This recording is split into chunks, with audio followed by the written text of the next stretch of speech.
I used to think that resisting temptation was all about sheer determination, like trying harder, staying disciplined, pushing through. And I'll admit, at first, it really worked well. I'd rack up a few wins here or there, feel a little level of confidence, if you know what I'm talking about. But then without warning, I'd stumble. I'd stumble hard. And the harder I fought through those stumbles, the more exhausting it became. Have you been there? Failure wasn't just frustrating. It was defeating for me. And it didn't just happen with temptations either. I saw the same struggle in trying to control outcomes or fix relationships or manage stress, which was big for me. And no matter how much effort I gave, I kept falling short. That's when I realized I'd been making a critical mistake in my relationship with God, a mistake that James warns us about today. And the solution? Well, it wasn't at all what I expected. So welcome to the Daily Devo. I am Vince Miller. Our text today is from James chapter 4. I'm going to read verses 6 through 7 today. Great verses. I love the first part here. Here it comes. But he, that is God, gives more grace. Oh, that is so good.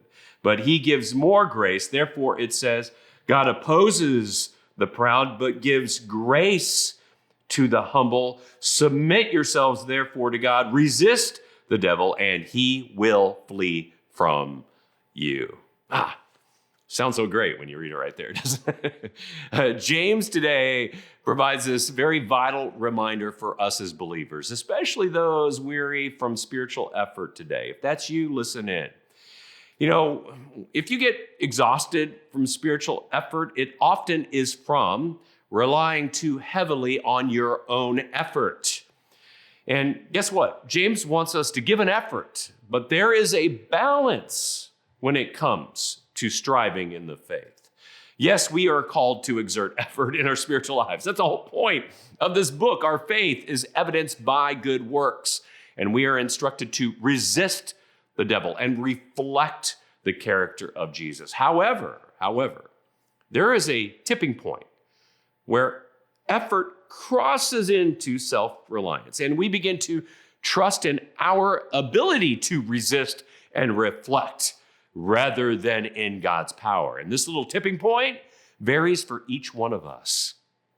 I don't know what yours is, but I can tell you this. That tipping point, it's identifiable. It is where personal pride, what James is talking about today, starts to take over.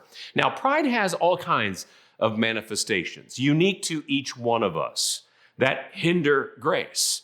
And I don't know what manifestation of pride hinders God's grace in your life, but I'm going to give you a quick list today of 10, and maybe one represents you. I'm going to describe each and how they hinder God's grace in your life. So pay attention. One of these might, be your manifestation of pride. First, self-reliance. That is trusting in your own abilities instead of God's. How does it hinder? Well, it blocks dependence on God's help. Number 2, spiritual pride. Seeing yourselves as more righteous than others. How does it hinder God's grace? Well, it undermines humility and the need to extend and receive God's grace. Number 3, stubbornness, refusing to submit or admit wrongs. How does it resist? Well, it resists repentance and surrender, which lead to grace. Number 4, intellectual pride, trusting your knowledge over God's wisdom. How does it hinder? Well, it limits faith and openness to God's guidance.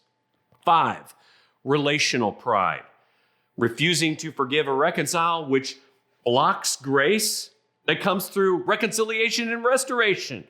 Number 6, achievement pride, taking credit for all the successes in your life, which ignores God as a source of all success who extends grace to you.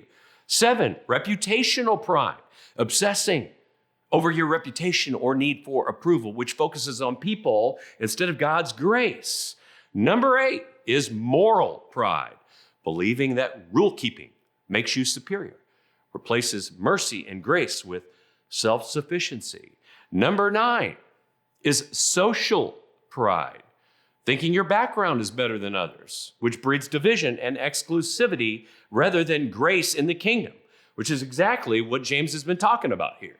And then number 10, defensive pride, overreacting to criticism or correction, which rejects the growth that grace provides. Ugh. Ugh. Was there a few of them that hit you today? Just pick one for me, because when pride takes the reins, whatever form it is, it drives you to rely on your strength instead of resting in God's grace. You know, we all have a tipping point, don't we, where pride manifests in our lives. So today, here's what I want you to do. I want you to just pick one, not all of them. Just pick one. Take a moment to identify it, recognize how it hinders faith and blocks the flow of God's grace. Confess it in the comments below if you dare, which would be probably freeing for you. Then begin to pray against it and surrender it to God and allow His grace to take over. Remember, the most righteous effort is not working harder all the time, but letting God's grace work where your effort falls short. Just remember, pride strives, but grace abides. I love you guys. I really pray this has blessed you today. Share it with your community, our community. Engage, leave a comment, and I'll see you right back here again tomorrow.